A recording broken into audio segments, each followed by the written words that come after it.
Bom, é o seguinte, todo ano começa, Gui, ou todo ano termina, e tem um monte de e-mail que desenquadra. Você conhece algum e-mail que te procurou assim, ou procurou alguém que você conhece que tá com problema no CNPJ? Cara, eu conheço o MEI, mas com problema nunca me falaram não, que tava com problema.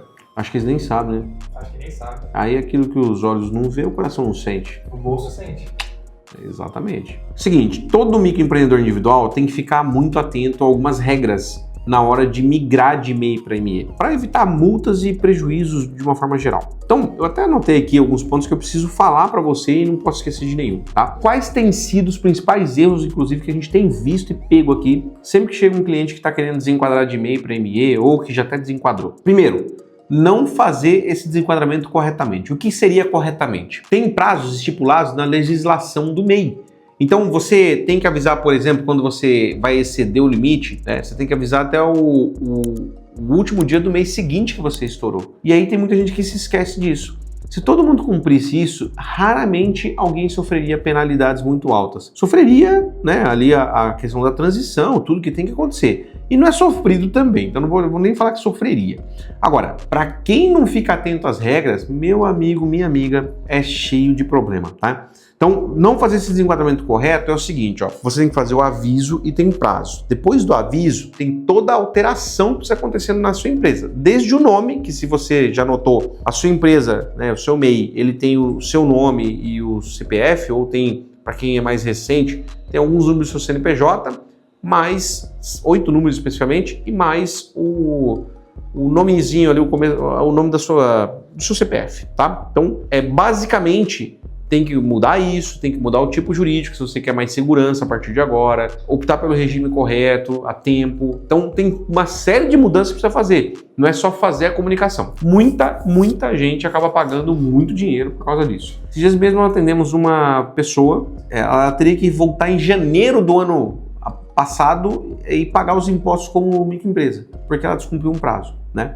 Então, isso é muito preocupante. Outro erro que muito MEI comete, não tem um acompanhamento do faturamento. E com essa falta de acompanhamento, acaba que não sabe a hora que se estourou, se deixou de estourar, já vai descobrir depois. Meu amigo, por falta de informação que você tem na mão, só não está organizada, não está clara. E às vezes entra naquele limbo do seguinte, MEI não precisa ter contador. Não precisa, só que também você precisa fazer a tua parte, né? Então, isso é preocupante. Muitos MEI ultrapassam o limite sem planejamento nenhum. Às vezes já abriram o CNPJ com a ciência de que ia estourar. E por que abriu? E depois não ficou atento ao prazo também, entendeu? Então tem muita questão aqui que envolve organização e busca de apoio, tá? Tem muito MEI que acha que depois que ele desenquadra, os impostos vão continuar iguais. E não vão. A partir daí, os impostos são variáveis. Depende de quanto é que você faturou. E desenquadrar, pensa bem, não é só a data de comunicação, tem que ver a partir de quando você estará desenquadrado. Isso é muito importante, tá? Então, todas essas variáveis têm que ser levadas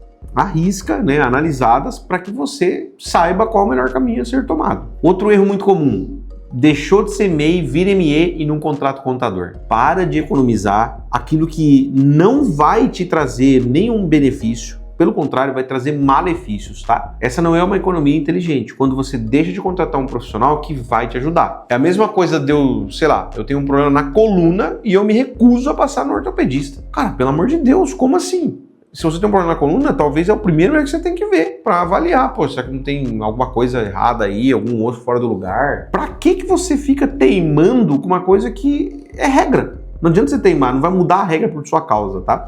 Então, não contratar uma contabilidade quando você se torna ME é um sério risco que sua empresa vai correr. Por falta de entrega de declarações, porque as informações não vão bater na Receita Federal e, fatalmente, ela vai querer entender depois, né? Por que não está batendo essa informação? Então, isso é muito importante. Outro erro muito comum que eu vejo, não atualizar os KNAIs, Muito MEI abre o MEI sabendo que não pode exercer aquela atividade com aquele KNAI. Mas abre mesmo assim, burla o sistema, até que estoura o limite, aí fala, puxa, não tem mais como fingir, Só que depois desenquadra e não arruma isso, que ficou errado desde o início. Já que desenquadrou, filho de Deus, já arruma tudo.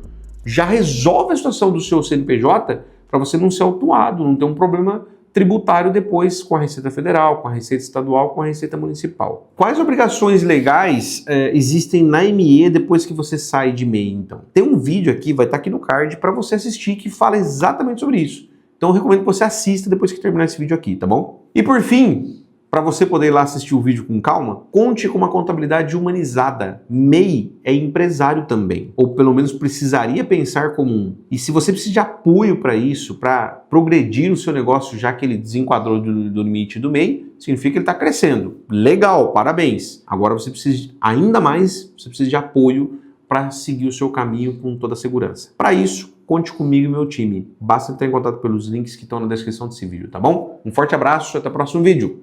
Tchau, tchau!